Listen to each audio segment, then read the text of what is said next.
السلام علیکم ورحمۃ اللہ وبرکاتہ۔ نحمده ونصلی علی رسولہ الکریم، اما بعد فاعوذ باللہ من الشیطان الرجیم، بسم اللہ الرحمن الرحیم۔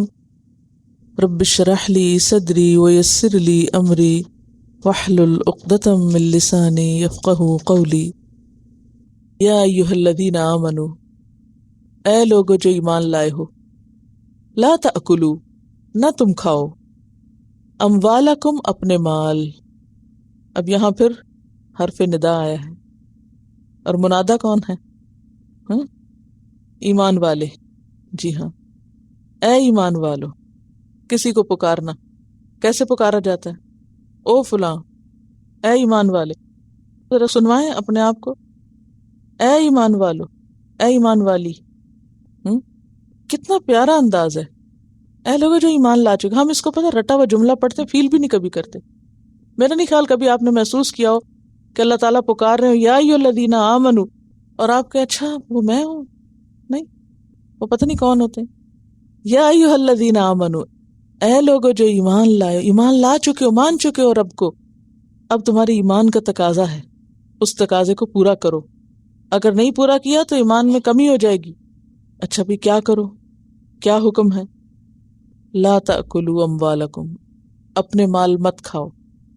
کیسے؟ بینکم، آپس میں، بالباطل، باطل طریقے سے۔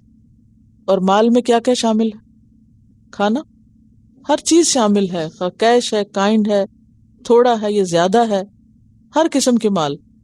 اپنے مال مت کھاؤ۔ اور پھر یہ کہ اموالکم سے مراد یہ جو تمہاری ملکیت میں ہو، بینکم، آپس میں، یعنی ایک دوسرے کے ساتھ لین دین کرتے ہوئے، بالباطل، باطل طریقوں سے۔ باطل سے مراد کیا ہوتی ہے؟ باطل اپوزٹ کس کے ہے؟ حق کے۔ تو باطل کیا ہوا؟ ناحق۔ ناحق کیا ہوتا ہے؟ جو حق کے خلاف ہے، جو شریعت کے خلاف۔ یہاں مراد ناحق کے ساتھ یعنی جو خلاف شریعت ہے۔ الا، مگر، مگر کیا؟ کب کھا سکتے ہو آپس میں ایک دوسرے کا مال؟ ان تکونا، یہ کہ ہو، تجارتاً، تجارت۔ تجارت کیا ہوتی ہے؟ لین دین نفع کی خاطر۔ ویسے لین دین نہیں تجارت ہوتی، دیکھیں نا، لین دین کی تو کئی قسمیں ہوتی ہیں۔ تحفے تحائف کا تبادلہ بھی تو لین دین ہوتا ہے نا، ہدیہ ہبہ وغیرہ بھی تو لین دین ہی ہے۔ لیکن تجارت ہوتی ہے نفع کی خاطر اشیاء کا تبادلہ، یعنی کچھ کمانے کے لیے اشیاء کا ایکسچینج۔ اب آپ دیکھیے کہ یہ لفظ کتنا ہم بولتے ہیں نا، لیکن we don't know the right definition. ہم باطل کا لفظ بولے جاتے ہیں، ہم تجارت کا لفظ بولتے ہیں، یہ اردو کے لفظ ہے، لیکن جب پوچھا جائے کہ تجارت ہے کیا تو ہمارے مائنڈ میں کلیئر پکچر نہیں ہوتی۔ ٹھیک ہے، ان ترادن، باہم رضامندی سے، یعنی باہم رضامندی سے تجارت کر کے تم کما سکتے ہو۔ تجارت کے ذریعے تم جو نفع حاصل کرو وہ جائز ہے تمہارے لیے لینا، یہ مراد ہے۔ منکم، تمہاری، یعنی ایک دوسرے کی، جیسے حدیث میں آتا ہے نا، البیعان بالخیار ما لم یتفرقا، خریدنے والا بیچنے والا دونوں صاحب اختیار ہیں جب تک الگ نہ ہو۔ یعنی آپ مثلاً کوئی چیز خریدنے گئے ہیں، آپ پیسے دیں، وہ آپ کو چیز دے، آپ چیز کو پرکھیں، دیکھیں بھالیں اور پسند کریں، اور پھر وہ آپ کو قیمت بتائے۔ اب اس میں کیا ہے؟ آپ کی اپنی رضامندی ہے کہ آپ اس قیمت پہ لیں یا نہ لیں۔ ٹھیک ہے، نہ تو بیچنے والا آپ کو مجبور کر رہا ہے اور نہ آپ اس کو مجبور کر رہے ہیں۔ کھلے دل کے ساتھ دونوں ایک دوسرے کی ٹرمز اینڈ کنڈیشن کو سامنے رکھ کے جو پیسے کا لین دین کرتے ہیں۔ اب آپ نے ایک چیز بیچی، دوسرے نے آ کے اپنی سوچ سمجھ عقل کے مطابق دیکھی بھالی لی، اس میں جو پروفٹ اب آئے گا وہ آپ استعمال کر سکتے ہیں، وہ آپ کے لیے حلال ہوگا، جائز ہوگا، الا یہ کہ وہ چیز خود حرام نہ ہو، مثلا شراب نہ ہو یا کچھ اور اس طرح کی چیزیں۔ اور یہ مضمون جو ہے یہ پیچھے بھی آپ پڑھ چکے ہیں۔ کہاں؟ سورۃ البقرہ میں۔ سورۃ البقرہ میں آپ نے پڑھا ہے آیت نمبر 188 میں، وَلَا تَأْكُلُوا أَمْوَالَكُمْ بَيْنَكُمْ بِالْبَاطِلِ وَتُدْلُوا بِهَا إِلَى الْحُكَّامِ لِتَأْكُلُوا فَرِيقًا مِّنْ أَمْوَالِ النَّاسِ بِالْإِثْمِ وَأَنْتُمْ تَعْلَمُونَ۔ اسی طرح سورۃ النساء میں آیت 161 میں بھی یہ مضمون دہرایا گیا ہے، فبظلم من الذین ہادوا حرمنا علیہم طیبات احلت لہم وبصدہم عن سبیل اللہ کثیرا واخذہم الربا وقد نہوا عنہ واکلہم اموال الناس بالباطل. تو یہ بیماری یہود کے اندر بھی تھی کہ لوگ آپس میں ایک دوسرے کے مال باطل طریقے سے کھا جاتے تھے. اور نہ صرف یہ کہ عوام بلکہ ان کے تو علماء میں بھی یہ مشکل تھی. کچھ یاد ہے کیا کرتے تھے ان کے علماء؟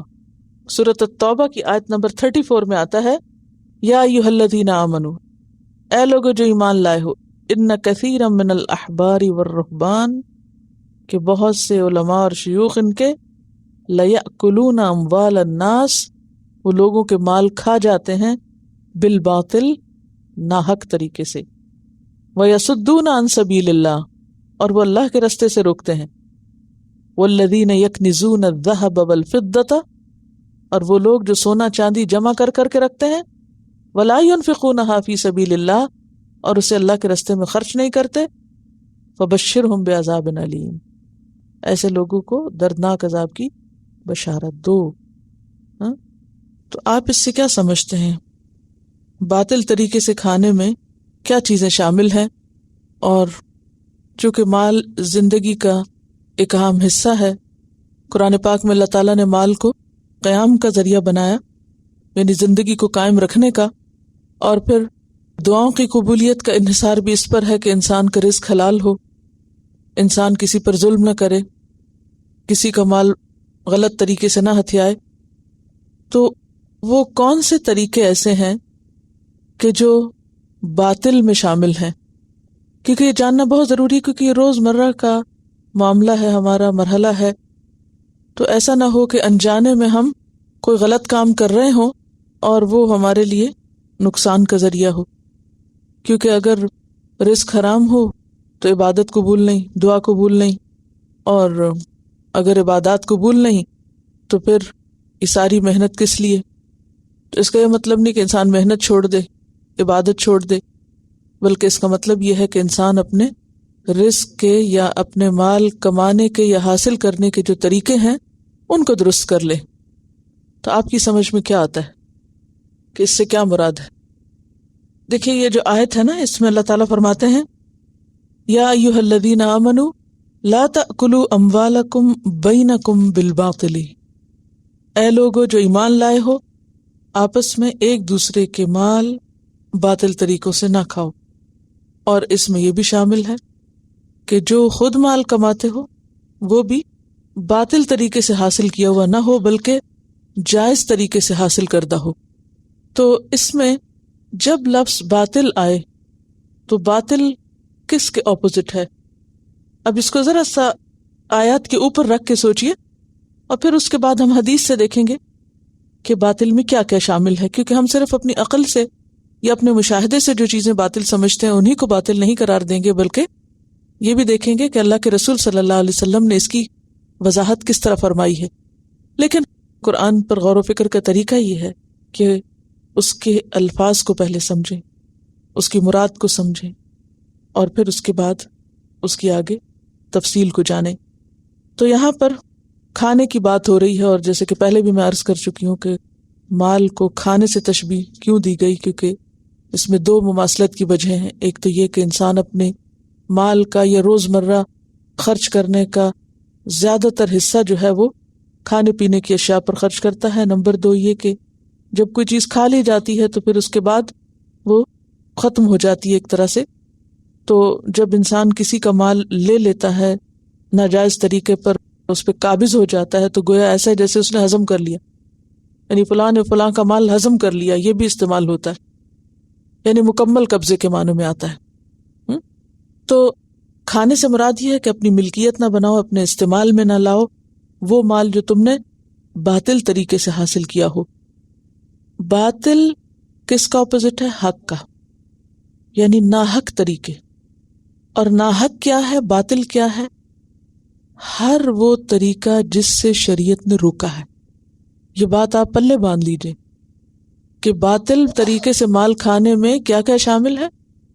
مال کمانے کا، مال حاصل کرنے کا، مال لینے کا ہر وہ طریقہ جو ناجائز ہو جسے شریعت ریکمینڈ نہ کرے، جو شریعت کے خلاف ہو، جسے شریعت نے حرام قرار دیا ہو، اور جس میں کسی دوسرے کا نقصان ہو، مثلا جیسے چوری، ڈاکہ، غصب۔ غصب میں وہ ساری چیزیں آتی ہیں جو ابھی ہم نے ذکر کی کہ بیوہ کا مال اڑا لینا، یا یتیم کا، یا کسی کمزور کا، یا کسی بزنس پارٹنر کا، یا کسی کا بھی۔ تو یہ ساری غصب کی شکلیں ہیں، یعنی زبردستی جبرن زور سے کسی دوسرے سے کچھ ہتھیا لینا، اسی طرح غبن کر جانا۔ تو یہ تمام چیزیں جو ہیں یہ باطل میں آتی ہیں۔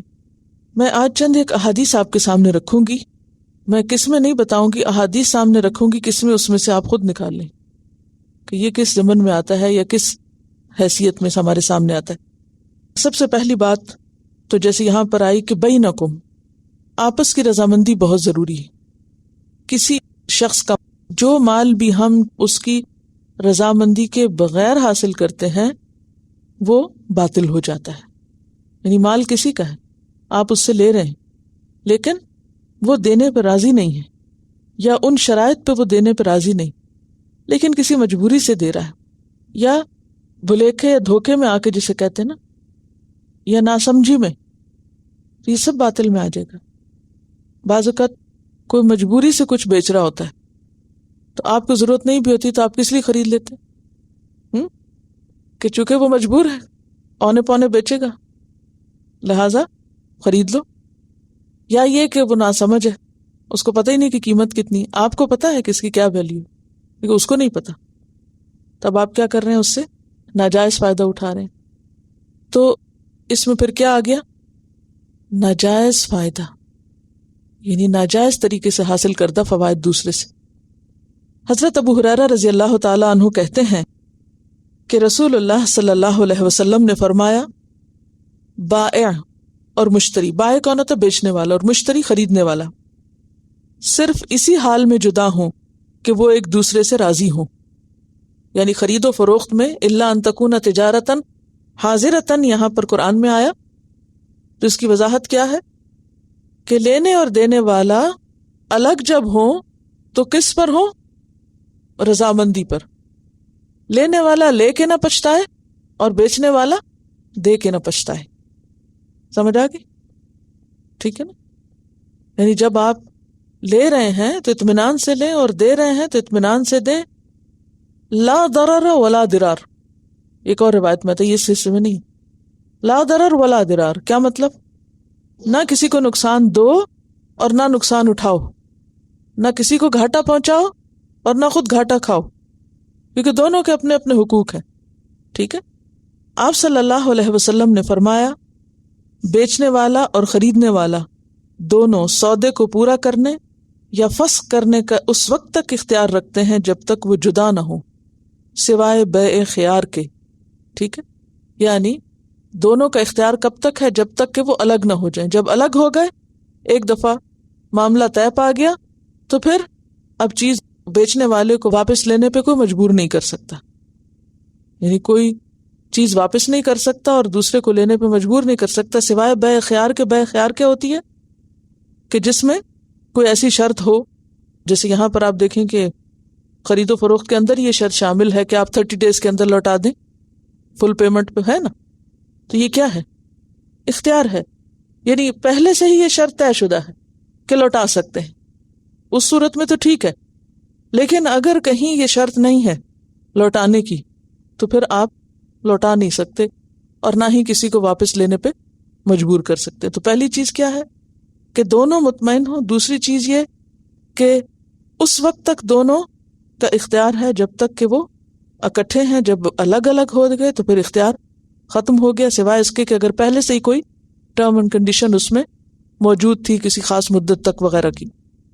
پھر اسی طرح کسی بھی طریقے سے کسی کا مال ناحق ہتھیانا، اس کے بارے میں حدیث میں آتا ہے، آپ صلی اللہ علیہ وسلم نے فرمایا، جو شخص قسم کھا کر کسی مسلمان کا حق مار لیتا ہے، اللہ اس کے لیے دوزخ واجب کر دیتا ہے اور جنت اس پہ حرام ہو جاتی ہے۔ قسم کھا کے کسی کے مال کو اپنا کہنا اور اس سے لے لینا۔ مثلا بعض اوقات ایسا بھی ہوتا ہے کہ ایک شخص دوسرے کو قرض دیتا ہے لکھ لکھا بھی ہوتی ہے، اور پھر لینے والا انکار کر دیتا ہے اور وہ قسم کھا جاتا ہے کہ میں نے لیا ہی نہیں. یہ اتنا بڑا جرم ہے کہ اس پر حدیث کیا ہے؟ مسلم کی حدیث ہے کہ جو شخص قسم کھا کر کسی کا حق مار لیتا ہے اللہ اس کے لیے دوزخ واجب کر دیتا ہے اور جنت اس کے لیے حرام ہو جاتی ہے. اب دنیا کے حقیر فائدے کے لیے اگر انسان کسی کے مال پر حق جتائے، مثلاً یہ قلم کسی کا، وہ کہے نہیں خدا کی قسم یہ میرا ہے. اب قسم سے آپ نے اس کو حاصل تو کر لیا، حالانکہ آپ کو پتا ہے کہ آپ کا نہیں کسی اور کا ہی ہے. تو اس میں معمولی چیز جو ہے وہ بھی ہتھیانا بہت بڑا جرم ہے.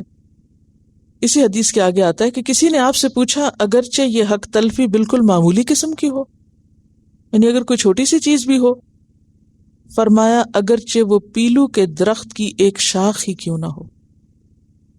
بڑی بڑی اماؤنٹ تو ایک طرف، اگر کسی نے جھوٹی قسم کھا کے پیلو کے درخت کی ایک شاخ، جس کو عام طور پر بطور مسواک یوز کیا جاتا ہے، مسواک کی کیا قیمت ہوتی، تو اگر کسی نے مثلاً کسی کا مسواک اٹھا لیا، لوگ ایک جگہ اکٹھے رہتے ہیں، کسی نے اٹھا لیا، اس نے کہا یہ میرا، وہ کہ نہیں میرا.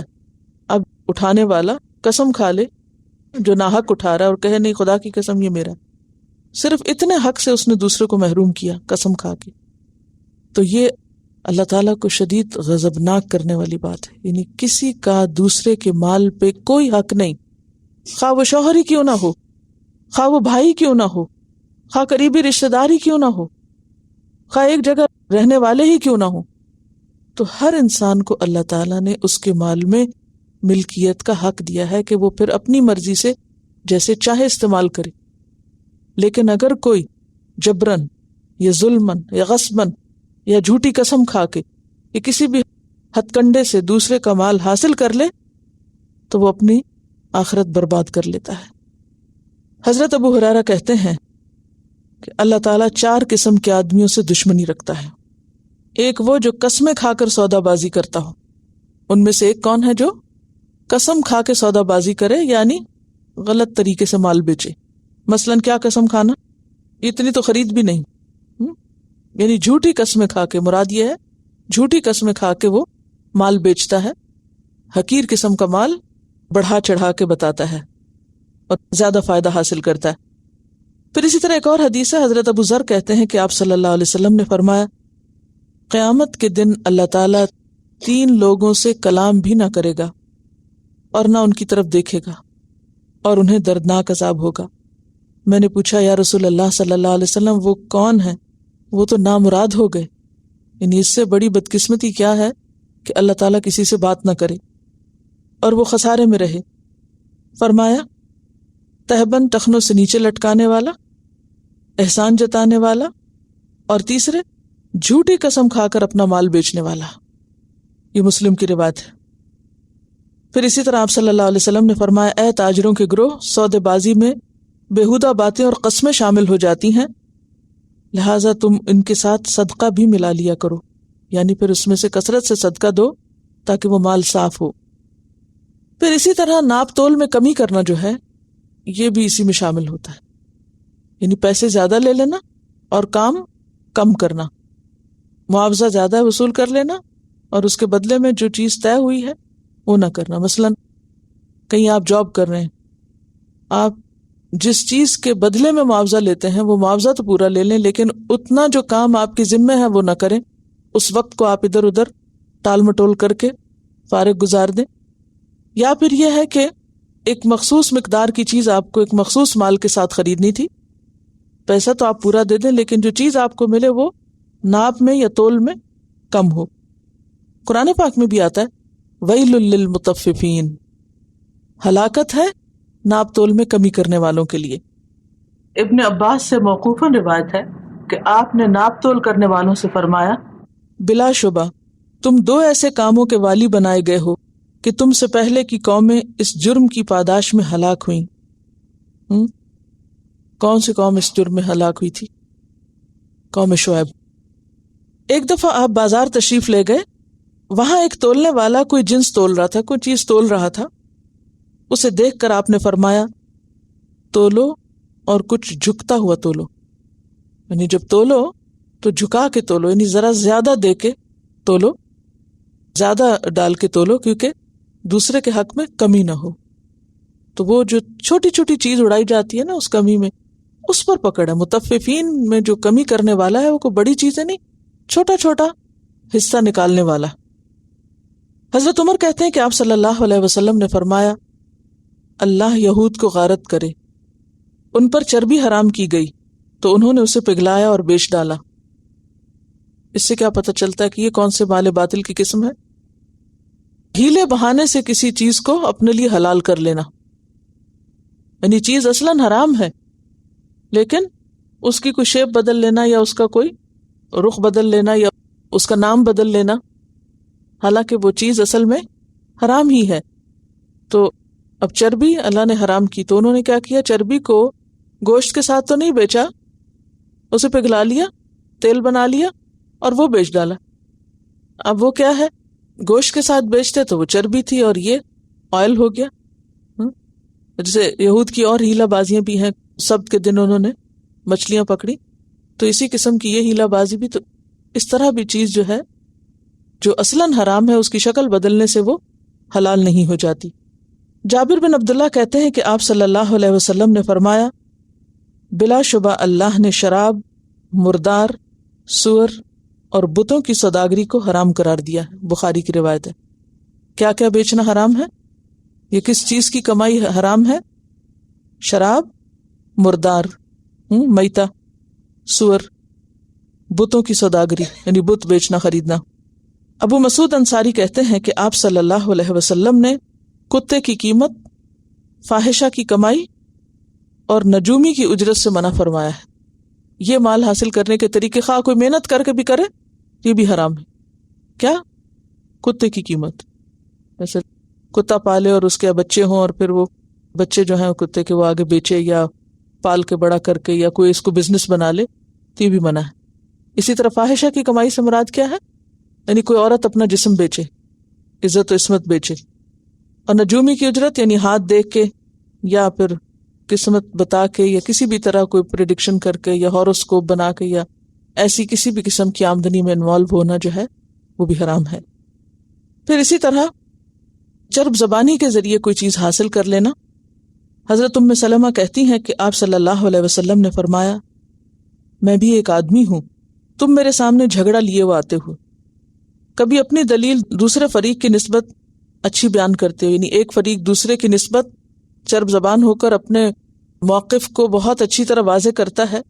میں جو سنتا ہوں اس پر فیصلہ کر دیتا ہوں، ظاہر پر فیصلہ کرتا ہوں کیونکہ حکم بھی یہی ہے. لیکن اگر کوئی اس طرح کچھ بھی حاصل کرتا ہے، پھر اگر میں کسی کو اس کے مسلمان بھائی کا حق دلا دوں تو وہ ہرگز نہ لے. یعنی اگر اس کا حق نہیں اور صرف چرب زبانی سے وہ لے رہا ہے تو وہ نہ لے. میں اسے دوزخ کا ایک ٹکڑا دلا رہا ہوں. یعنی بعض اوقات لوگ جھوٹے مقدمے کر دیتے ہیں. کوئی خالی زمین پڑی دیکھی تو اس پہ کلیم کر دیا کہ یہ ہماری. اب کیا مقدمے بازی ہو رہی؟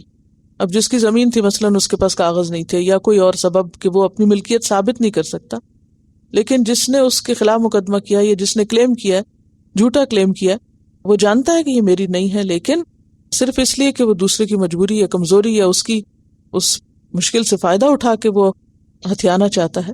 تو ایسی صورت میں اگر وہ زمین کا ایک چھوٹا سا ٹکڑا ہے تو وہ زمین کا ٹکڑا نہیں، وہ آگ کا ٹکڑا ہے، دوزخ کا ٹکڑا ہے جو اپنے لیے وہ خرید رہا ہے.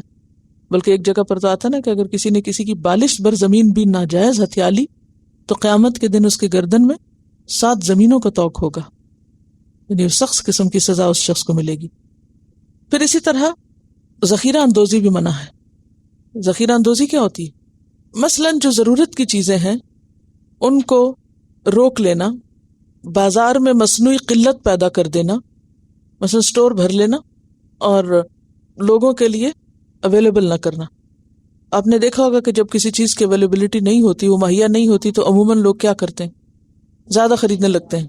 اس سے کیا نتیجہ نکلتا ہے؟ اور قلت ہوتی. جب اور قلت ہوتی ہے زیادہ تو پھر ایک دم پرائز بڑھتی.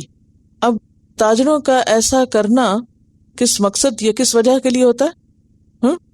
تاکہ پھر مہنگائی ہو، مہنگائی بڑھا لی اور پھر آہستہ آہستہ وہ چیزیں مارکیٹ میں لاتے جاتے ہیں اور وہی چیز جو مثلاً 1 روپے کی تھی وہ 10 کی کر کے بیچتے.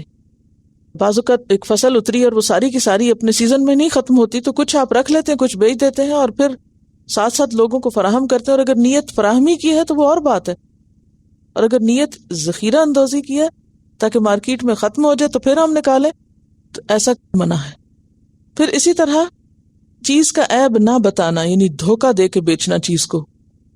آپ صلی اللہ علیہ وسلم نے فرمایا بیچنے والا اور خریدنے والا دونوں جب تک جدا نہ ہوں صاحب اختیار ہیں.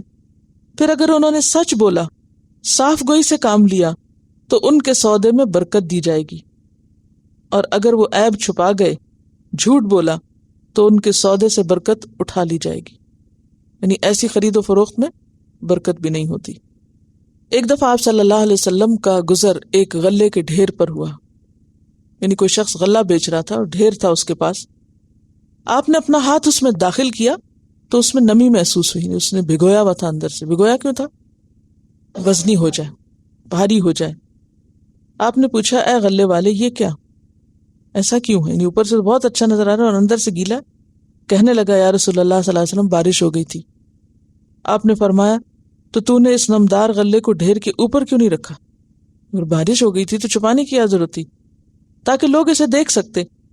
پھر فرمایا جس نے دھوکہ دیا اس کا مجھ سے کوئی تعلق نہیں. وہ مشہور حدیث ہے نا، من غش فلیس منا، جو دھوکہ دے وہ ہم میں سے نہیں. یعنی اس کا امت محمد صلی اللہ علیہ وسلم سے کوئی تعلق نہیں. کیوں؟ وہ تو دین اور اسلام کی بدنامی کا باعث ہے نا، ایسا شخص جو اوپر سے کچھ اور اندر سے کچھ. آپ صلی اللہ علیہ وسلم نے فرمایا جب تم میں سے کوئی اونٹنی یا بکری خریدے جس کا دودھ بڑھایا گیا ہو، تو دودھ دوہنے کے بعد خریدنے والے کو دو باتوں میں سے ایک کا اختیار ہے. یا تو اسے رکھ لے اور یا تو واپس کر دے، اور اس کے ساتھ ایک سا کھجور بھی دے دے. عربوں کے ہاں جب لوگ جانور بیچتے تھے عموماً بیچنے سے پہلے ان کا دودھ نہیں نکالتے تھے. تو وہ کیا ہوتا تھا، 2 ٹائم کا دودھ اگر جمع ہو جائے بکری کے تھن میں، تو جب وہ نکالا جائے تو عام مقدار سے زیادہ نکلتا ہے. خریدنے والے کو اس سے کیا دھوکا ہوتا ہے، تو بہت دودھ دینے والی بکری. لیکن جب وہ ایک دفعہ دودھ نکال چکتا ہے تو اگلی دفعہ اس سے آدھا بھی نہیں ہوتا. اب ویسے تو یہ ہے کہ ایک دفعہ خرید و فروخت ہو جائے، سودا طے پا جائے تو واپس نہیں لوٹا سکتے، لیکن یہاں کیا ہے، اس کو اختیار ہے کہ وہ چاہے تو رکھے اور چاہے تو دے. اور اگر دے تو وہ جو دودھ استعمال کیا ہے اس کے بدلے میں ایک سا کھجور جو ہے وہ ساتھ واپس کرے. دیکھیں کس قدر عدل و انصاف ہے نا، کہ لا ضرر ولا ضرار، نہ خود نقصان اٹھاؤ اور نہ کسی کو دو. یعنی اگر آپ صرف اس لیے لے رہے ہیں کہ اپنا کام چلائیں اور پھر اس کے بعد واپس کر دیں. مثلا ایک بچے کے بارے میں جو پتا چلا کہ اس نے اپنی اسائنمنٹس کرنی تھی تو وہ کمپیوٹر لے آیا جس کی مدت یہ تھی کہ آپ پتہ نہیں اتنے دن میں لوٹا دیں. سارا کام کر لیا اور پھر اس کے بعد جا کے واپس کر کے پیسے ریٹرن کر لیے. جب آپ نے ایک فائدہ اٹھایا اس چیز سے، یعنی ایک کمپیوٹر سے کسی بھی چیز سے آپ نے فائدہ اٹھایا اور آپ اس کے بدلے میں کچھ بھی معاوضہ نہیں دے رہے، تو یہ فائدہ اٹھانا کس کھاتے میں جائے گا؟ جبکہ آپ اسی نیت سے لے کر آئے ہیں. تو یہ ایک دھوکے کی نیت ہے نا. یا تو یہ تھا کہ واقعی آپ نے حقیقی معنوں میں خریدنا تھا اور آپ نے استعمال کر کے دیکھا اور پھر آپ کو صحیح نہیں لگا، آپ اس کے ساتھ کمفرٹیبل نہیں ہے، یا جو آپ کا مقصد تھا اس کو لینے کا وہ پورا نہیں ہو رہا، تو اس صورت میں اگر اس تجارت یا اس سودے کے شرائط میں شامل ہے کہ ہاں اتنے دن میں آپ چیز واپس کر سکتے ہیں، تو وہ ایک الگ بات ہے. لیکن صرف اس لیے لینا کہ فائدہ اٹھاؤ، کام نکالو اور پھر بس چھوڑ آؤ، تو یہ کسی مسلمان کو زیب نہیں دیتا. آپ یوز کر کے دیکھیں گے، اگر کمفرٹیبل نہیں ہے تو طے شدہ ہے نا. وہ بھی آپ کو یہ تو نہیں کہتے کہ آپ لے جائیں اور یوز نہ کریں اور 30 days میں لائیں، لیکن اس نیت سے لینا کہ لینی وینی کوئی نہیں، صرف فائدہ اٹھانا اور پھر واپس کر دیں گے، یہ نیت غلط ہے. دیکھیں 3 صورتیں. ایک تو یہ کہ آپ کی پکی لینے کی نیت ہے، آپ نے لی، آپ لائے، آپ کام کریں، لیکن جس مقصد کے لیے لی وہ پورا نہیں ہوا، واپس کریں. دوسری یہ کہ پکی نیت ہے کوئی نہیں لینا، اس صورت میں تو ٹوٹل ناجائز ہے کہ آپ لا کے فائدہ اٹھا کے واپس. تیسرا یہ کہ آپ ڈاما ڈول ہیں، لوں کہ نہ لوں، آدھی آدھی نیت ہے، اچھا لے لیتے، ٹرائی کر کے دیکھتے ہیں، سوٹ کر گیا تو ٹھیک ہے، نہیں تو واپس تو کر ہی سکتے ہیں نا، واپس کر دیں گے. ایسی صورت میں اگر آپ کی نیت میں پہلے دن سے یہ ہے کہ اگر یہ چیز ٹھیک نہ ہوئی تو واپس میں کر دوں گی، تو پھر اس صورت میں کیا ہے کہ آپ اس کی کیئر کریں، آپ اس کو اچھی طرح سنبھال کے اور بہتر طریقے سے رکھیں کہ ان کیس آپ کو واپس کرنا پڑے تو دوسرے کا نقصان نہ ہو. یعنی دوسرے کو نقصان دینا یہی تو باطل طریقہ ہے. ٹھیک. پھر اسی طرح اور بھی بہت سی ایسی قسمیں ہیں جو مزید ڈیٹیل میں چلی جاتی ہیں. جو بزنس لوگ کرتے ہوں انہیں اس بارے میں مزید معلومات لینی چاہیے، لیکن عام لوگوں کے لیے اتنا جاننا ہی کافی ہے کہ کوئی بھی ایسا طریقہ جس سے کسی دوسرے پر ظلم ہو یا زیادتی ہو، یا وہ جو آپ اپنے لیے نہ پسند کریں کہ کوئی آپ کے ساتھ ایسا کرے، ان تمام چیزوں سے بچنا بے حد ضروری ہے. تو یہ ایمان کا تقاضا ہے. یا ایھا الذین آمنوا لا تأکلوا اموالکم بینکم بالباطل. بینکم میں کیا ہو گیا؟ خرید و فروخت کے جتنے بھی ایسے باطل طریقے ہیں جس میں کسی کے ساتھ بھی زیادتی ہو یا دھوکہ ہو یا نقصان ہو، وہ منع ہے. الا ان تکون تجارتا عن تراض بینکم.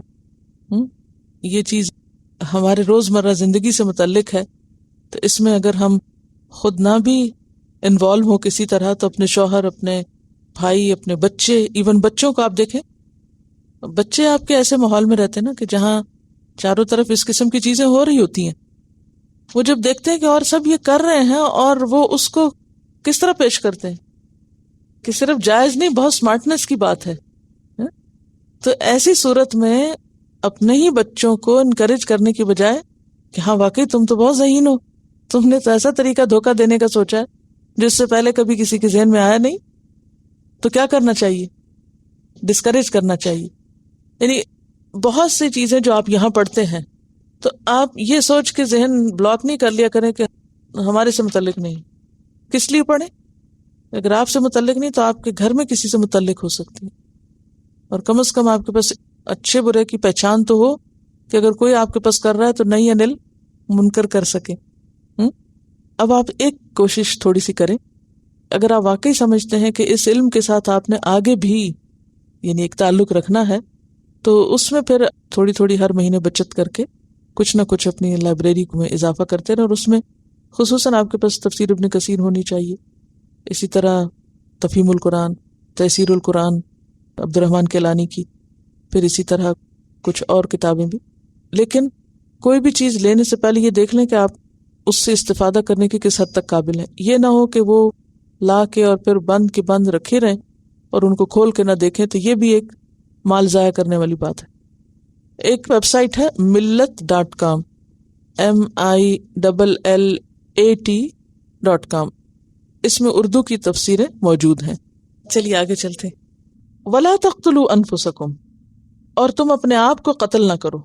اس کے دو معنی، ایک تو یہ ہے خودکشی. خود کو قتل کرنا کیا ہے؟ خودکشی. خودکشی کا مطلب بھی کیا ہوتا ہے؟ خود کو مارنا. خود کو مت قتل کرو، خودکشی نہیں کرو. اور جیسا کہ آپ جانتے ہیں احادیث میں بہت سختی کے ساتھ ممانعت ہے خودکشی کی. بخاری اور مسلم کی روایت ہے، جو شخص کسی لوہے سے خودکشی کرے گا وہ قیامت کے دن تک جہنم کی آگ میں لوہے سے خودکشی کرتا رہے گا. اور جو جان بوجھ کر مر جانے کی نیت سے زہر کھائے گا، یعنی بعض لوگ ہوتے ہیں نا کہ دھمکی دی گھر والوں کو اور ناراض ہوئے اور غصے میں آئے اور جا کے کوئی دوا بہت زیادہ اوور ڈوزنگ کر لی اور اس سے اس کی ڈیتھ ہو گئی، تو فرمایا کہ جو جان بوجھ کر مر جانے کی نیت سے کہ واقعی وہ مرنا چاہے زہر کھائے گا، اور زہر میں پھر ہر قسم کا زہر آتا ہے، وہ ہمیشہ ہمیشہ جہنم کی آگ میں زہر کھاتا رہے گا. یعنی آگ میں جلنے کے علاوہ ایکسٹرا اس کی سزا کیا ہوگی؟ زہر کھانا. بخاری کی روایت ہے، جو شخص اپنے تئیں جس چیز سے قتل کرے گا وہ قیامت والے دن اسی چیز سے عذاب دیا جائے گا. بخاری کی روایت ہے، تم سے پہلے کے لوگوں میں سے ایک شخص کو زخم لگے، اس نے چھری سے اپنا ہاتھ ہی کاٹ ڈالا، تمام خون بہہ گیا اور وہ اسی میں مر گیا. تو اللہ تعالیٰ نے فرمایا، میرے بندے نے اپنے آپ کو فنا کرنے میں جلدی کی، اسی وجہ سے میں نے اس پہ جنت کو حرام کر دیا. تو خودکشی جو ہے بہت بڑا جرم ہے. اور یہ احادیث سب صحیح ہیں، بخاری کی احادیث ہیں. اگر آپ ان کو خود گھر جا کے لکھنا چاہیں تو دو طریقے ہو سکتے ہیں. اگر آپ کے پاس تفسیر ابن کثیر ہو تو آپ اس سے پڑھ لیں، اس آیت کی تفسیر میں یہ حدیثیں موجود ہیں. یا پھر جو لوگ انٹرنیٹ پہ ہیں یا آپ کے پاس اگر سہولت ہے تو تفسیر.com پہ جائیے اور اس میں انگریزی میں بھی تفسیر ابن کثیر موجود ہے. سورت نکالیے سورت کے نام کے بعد پھر آیات کے نمبر ہوں گے، آیت کا نمبر ڈالیے تو وہاں سے آپ کو وہ آیت سامنے آ جائے گی، اور اس کے نیچے جو ریفرنس کی حدیثیں ہیں وہ آپ کو مل جائیں گی. تو آپ اس طریقے سے انٹرنیٹ سے بھی ان احادیث کو دیکھ کے دوبارہ لکھ سکتے ہیں، تاکہ اگر اسائنمنٹ میں آئے کوئی حدیث کہ خودکشی حرام ہے یا خودکشی سے جنت حرام ہوتی ہے، اس پر حدیث لکھیے تو آپ پریشان نہ ہو. آپ کو پتہ ہونا چاہیے، کیونکہ لوگ پوچھتے ہیں کہاں لکھا ہوا ہے، تب آپ کو پتہ ہونا چاہیے کہاں لکھا ہوا ہے. ٹھیک ہے، اچھا جناب. کیونکہ اب آپ کسی کو ضرور بتائیں گے کہ خودکشی حرام ہے، اب وہ پھر آپ کے پیچھے پڑے کدھر لکھا ہوا حرام ہے. تو اگلا مرحلہ آپ تھوڑا سا آگے بڑھیں، کتابیں کھولنا شروع کریں حدیثوں کی، تفسیروں کی انشاءاللہ. پھر اس کے بعد اس کا دوسرا معنی کیا کیا گیا کہ اپنے آپ کو قتل نہ کرو. دوسرا معنی ہے اس کا کہ مسلمان مسلمان کو قتل نہ کرے. ایک مسلمان دوسرے کے لیے کیسا ہے؟ جیسے وہ اس کا اپنا نفس ہے، اپنا آپ ہے. انما المؤمنون اخوہ. مومنوں کی مثال کس سے دی گئی ہے؟ ایک جسم سے، جسد واحد کی طرح. اگر اس کا ایک حصہ دکھتا ہے تو سارا جسم بخار میں اور تکلیف میں، درد میں مبتلا ہو جاتا ہے. مومنوں کو نفس یعنی ایک جسم بھی کہا گیا ہے.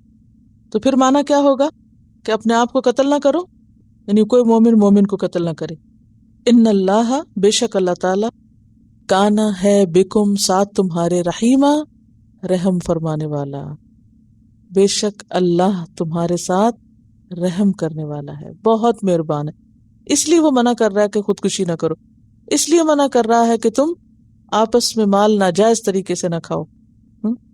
اور ناجائز طریقے سے مال کھانے میں اگر پچھلی آیات کے کانٹیکس میں دیکھا جائے تو نمبر 1 وراثت کے مال یا یتیموں کے مال کو ہڑپ کر جانا، یہ بھی ناجائز طریقہ ہے.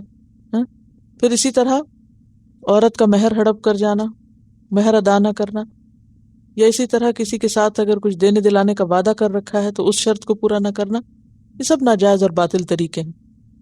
اور پھر یہ جو انداز ہے نا خطاب کا، وَلَا تَقْتُلُوا أَنفُسَكُمْ، یہ اتنا خوبصورت ہے کہ کوئی اگر کسی کو قتل کرنے لگا ہے تو وہ کیا سوچے، یہ تو میں اپنے آپ کو ہی کر رہا ہوں، یہ نہیں، یہ تو میں خود ہوں. یعنی مومن کون ہوتا ہے؟ جو دوسرے کے لیے کیا پسند کرے؟ جو وہ اپنے لیے کرتا ہے. تو اپنے لیے کوئی بھی نہیں پسند کرے گا. تو اللہ تعالیٰ نے یہ جو چیزیں تمہیں منع کی ہیں یہ تمہارے ہی فائدے میں ہے. اچھا، یہ جو تجارت کی یہاں بات کی گئی نا، تو تجارت جو ہے کمائی کے پسندیدہ ترین طریقوں میں سے ہے. اور نبی صلی اللہ علیہ وسلم نے بھی تجارت کی نبوت سے پہلے. حضرت ابوبکر رضی اللہ تعالیٰ عنہ بھی تاجر تھے. اور حضرت ابوبکر کے حالات اگر آپ نے پڑھے ہوں یا جانتے ہوں تو آپ کو معلوم ہو کہ خلیفہ بننے کے بعد انہوں نے کیا کیا تھا. بازار گئے، کچھ خریدا، کچھ بیچنے لگے، یعنی تجارت کرنے لگے. تو لوگوں نے کہا کہ اب آپ یہ کام کریں گے؟ تو انہوں نے کہا کہ میں کیا کروں گا، مجھے کرنا ہے، یعنی میں نے اپنی گزر بسر کیسے کرنی ہے، میری ضرورت ہے. تو اس پر پھر کچھ لوگوں نے، صحابہ کرام نے، جو ذمہ دار لوگ تھے، انہوں نے مل کر یہ فیصلہ کیا کہ نہیں، کیونکہ ان کی ذمہ داری بہت بڑی ہے، اگر یہ تجارت میں لگ گئے تو یہ مسلمانوں کی دیکھ بھال نہیں کر سکیں گے، لہٰذا ان کو اس سے فارغ کیا جائے. تو ان کی تجارت چھڑوا کے پھر ان کے لیے بیت المال میں حصہ مقرر کیا گیا. اور آپ کو معلوم ہے کہ بیت المال میں سے جب حصہ مقرر کیا گیا، اس میں سے ان کی بیوی نے کچھ بچت کر کے میٹھا بنا لیا. تو ان کا اس کا مطلب یہ ہے کہ ہم اس سے کم میں گزارا کر سکتے ہیں، تو اپنی تنخواہ اور کم کروا دی. یعنی وہ جو مقرر کیا گیا تھا اس سے بھی کم کروا دی، یعنی میرا کام اس سے کم میں چل سکتا ہے. وَمَن يَفْعَلْ ذَلِكَ عُدْوَانًا، اور جو یہ کرے گا، کیا؟ یہ 2 کام جو پیچھے ذکر ہوئے کہ لوگوں کے مال باطل طریقے سے کھائے گا اور قتل نفس کرے گا. عدواناً، زیادتی کے ساتھ. عدوان روٹ کیا ہے؟ عین دال واو، مقرر حد سے آگے بڑھنا. وظلماً، اور ظلم کے ساتھ. فسوف نصلیہ نارا، پس ان قریب ہم اس کو آگ میں جھونکیں گے، آگ میں ڈالیں گے. جو کوئی ظلم اور زیادتی کے ساتھ یہ جرائم کرے گا اس کو پھر آگ میں ڈالیں گے. اب لوگ زیادتیاں بھی کرنا چاہتے ہیں اور یہ انجام نہیں سننا چاہتے. زیادتیاں کرنے والوں کو، ظلم کرنے والوں کو اپنے اوپر یا دوسروں کے اوپر، ظلم کرنے والوں کو اپنے اوپر یا دوسروں کے اوپر اگر یہ بتایا جائے کہ اس کی سزا آگ ہے تو وہ کیا کہتے ہیں؟ یہ تو ہر وقت ڈراتے ہی رہتے ہیں۔ اب آپ دیکھیں کہ جب کوئی ظلم کرتا ہے یا زیادتی کرتا ہے اور آپ اس کو سمجھاتے ہیں اور روکتے ہیں اور منع کرتے ہیں اور وہ منع ہی نہیں ہونے کو آتا، پھر آپ کیا کریں گے؟ یعنی کوئی انسان انسانوں سے جب نہ ڈرے، کوئی انسان جب انسانوں سے کنٹرول نہ ہو، تو پھر کوئی اور بھی اسے کنٹرول کرنے والا ہونا چاہیے نہیں؟ اور وہ کون ہے؟ جس نے پیدا کیا انسانوں کو، اور پھر وہ انہیں بتاتا ہے کہ دیکھو باز آ جاؤ نہیں تو تمہیں اس کباڑ خانے میں پھینک دیں گے۔ وَكَانَ ذَلِكَ عَلَى اللَّهِ يَسِيرًا، اور یہ بات اللہ پر بہت آسان ہے، آسان ہے تمہیں ٹھکانے لگانا اور صفائی کرنا۔ یسیرا یسر سے ہے، سہل۔ کتنا آسان ہے؟ انما امرہ اذا اراد شیئا ان یقول له کن فیکون۔ ان تجتنبوا، اب یہ ایک عام حکم ہے، ان تجتنبوا، اگر تم بچتے رہو گے، اجتناب کرو گے، جیم نون بے، تجنب، اجتناب۔ اب آپ دیکھیں پیچھے خطاب تھا من یفعل، جو کرے گا، اب خطاب ہے سامنے والے کو، اگر تم ایسا نہیں کرو گے۔ وہ تھرڈ پرسن کے طور پہ بات کی گئی اور اب سامنے کر کے خطاب کیا جا رہا ہے۔ ان تجتنبوا، اگر تم بچتے رہو گے، کبائرہ، بڑے بڑے گناہوں سے۔ کبائر کس کی جمع ہے؟ کبیرہ کی۔ اگر تم بڑے گناہوں سے بچو گے، ما تنہون عنہ، جن سے تم روکے جا رہے ہو، جن سے اللہ نے تمہیں روکا ہے، تو کیا ہوگا؟ نکفر عنکم سیئاتکم، ہم ڈھانپ دیں گے، چھپا دیں گے تمہاری برائیاں۔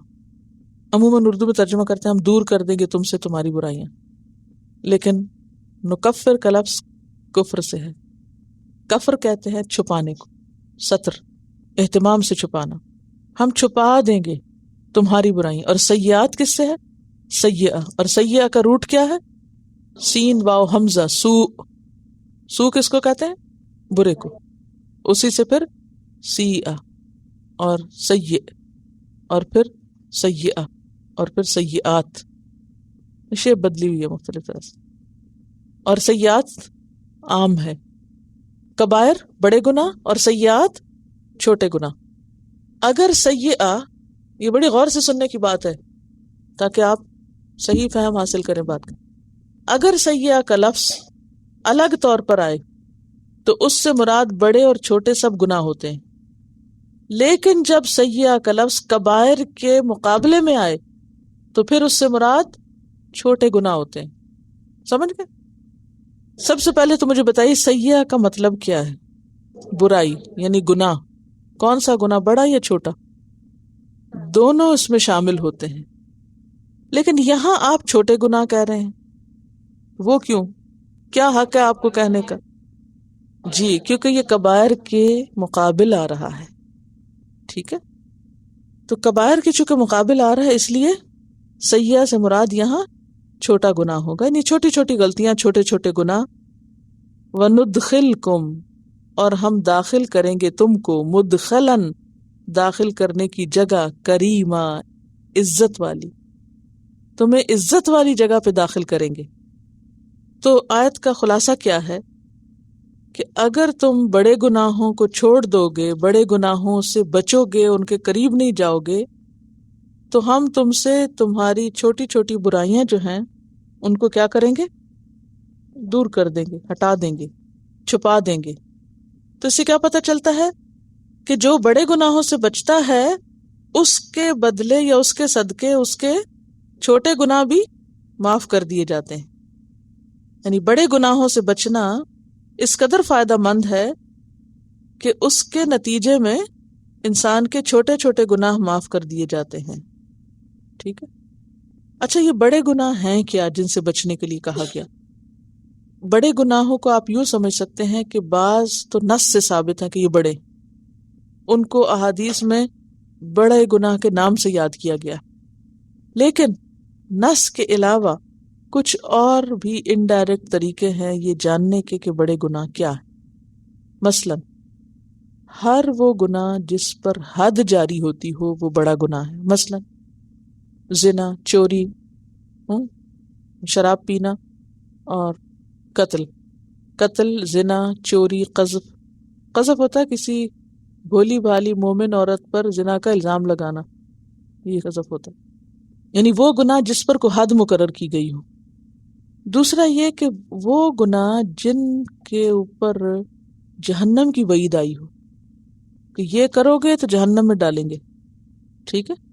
پھر اسی طرح وہ گناہ جن پر اللہ اور اس کے رسول نے لعنت کی ہے، ٹھیک ہے۔